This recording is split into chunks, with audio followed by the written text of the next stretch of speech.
story time.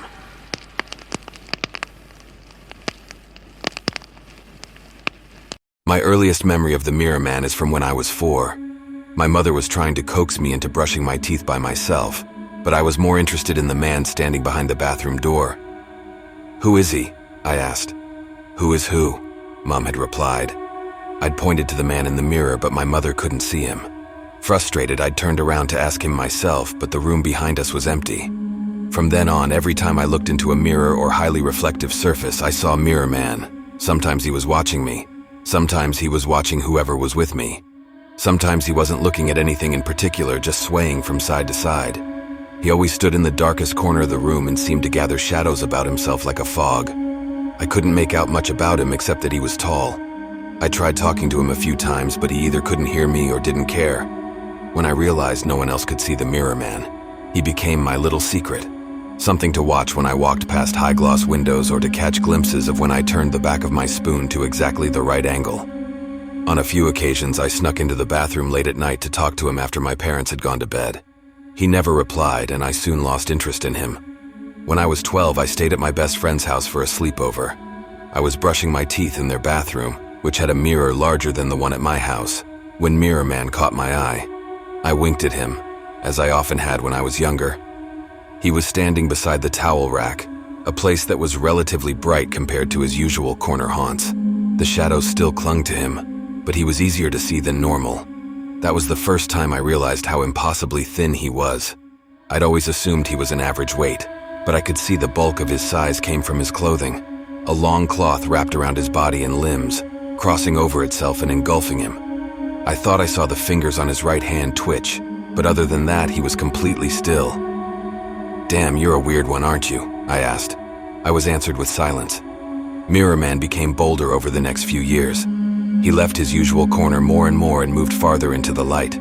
The closer he came to the mirror, the easier he was to see. By the time I was 14, I could see his mouth, a thin gash with pale, cracked lips. Once or twice I made silly faces at him, trying to get him to smile, but he never did. I was 16 when I started being able to see his hands clearly. He had long, bony, grasping fingers that occasionally twitched.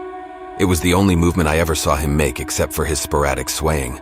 Not long after my 19th birthday, he began standing directly behind me, staring at my image in the mirror over my shoulder. This was close enough to let me see almost all of him. Only his eyes remained hidden in shadows. He had no hair and his skin was dry, thin, and stretched tautly over his face. There were such sharp indents below his cheekbones that it looked as if someone had stitched a cloth over a skull. I graduated high school and left for college. Neither I nor my roommate cared enough about our appearance to replace our broken dorm mirror, and to be honest, it was nice not to see Mirror Man hovering behind me every morning. I still caught glimpses of him in reflective glass doors and on the silverware, but he was easy to ignore. I graduated with good scores and a degree in IT. The industry was booming at the time, and I received a job offer from a startup a week after graduation. Even though the startup failed after 6 months, I made connections through it and managed to get a job at Synestic as their IT manager. I rented an apartment in a nice suburb just outside the city and eventually found myself a boyfriend.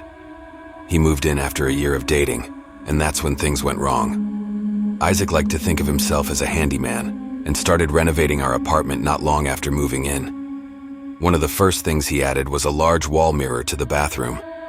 "We don't need a mirror that big," I said when I saw it. Excuse you, but yes, we do."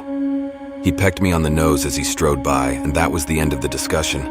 As close as I was to Isaac, I would never be close enough to tell him why I didn't like seeing my reflection. I'd gone 6 years with nothing larger, a palm-sized mirror, and the sudden reappearance of Mirror Man was a shock. He no longer tried to hide himself in the shadows, but stood so close behind me that I should have been able to feel his cloth wrapping brushing against my arm. His eyes were finally visible. He had no pupils, and the irises were a vivid red. They were the only parts of him besides his hands that moved. His head held still, but his eyes kept flickering, glancing around the room for a second before fixing on me once again. Unlike the mirror at my mother's home, Isaac's installation was too large to allow me to avoid Mirror Man's stare. He was always watching. When Isaac brushed his teeth beside me at night, Mirror Man would stand between us, occasionally flicking his glance at my boyfriend before settling his eyes back on my face. It began to wear me down. When I was a child, Mirror Man had been a cool novelty, a private joke, something I'd winked at each night before bed. Now that I was an adult, his presence felt more and more like an invasion of my privacy and my home. I hated being watched while I showered. I hated seeing Mirror Man's dead red eyes and twitching hands when I washed my face at night, and I hated that he was there to greet me every morning. I hid my discomfort the best I could, though I'm sure Isaac noticed I sometimes skipped showers and brushed my teeth at the kitchen sink. Over that year, I was promoted twice at work, and we got a shelter cat.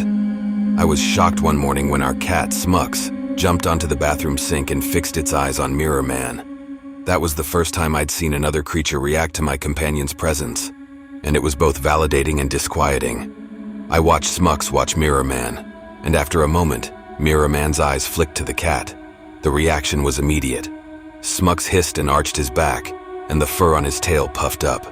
He held that pose for a second, then leapt to the floor and raced out of the room. Isaac found him hiding under our bed later that night, and I never saw him go into the bathroom again. By that point, I could see every detail of Mirror Man perfectly.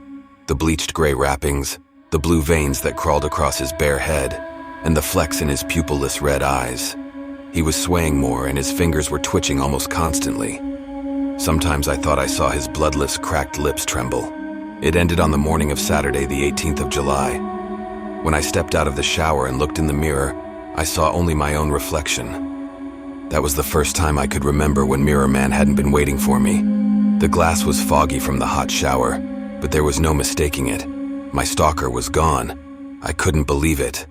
I blinked and stared at my reflection, repeatedly scanning the shadows of the bathroom, feeling an exhilarated relief grow inside of me. Then I noticed a handprint left in the fog that had gathered on the glass. The mark had been made by someone with long fingers. I slowly turned to face the room. There behind me stood Mirror Man.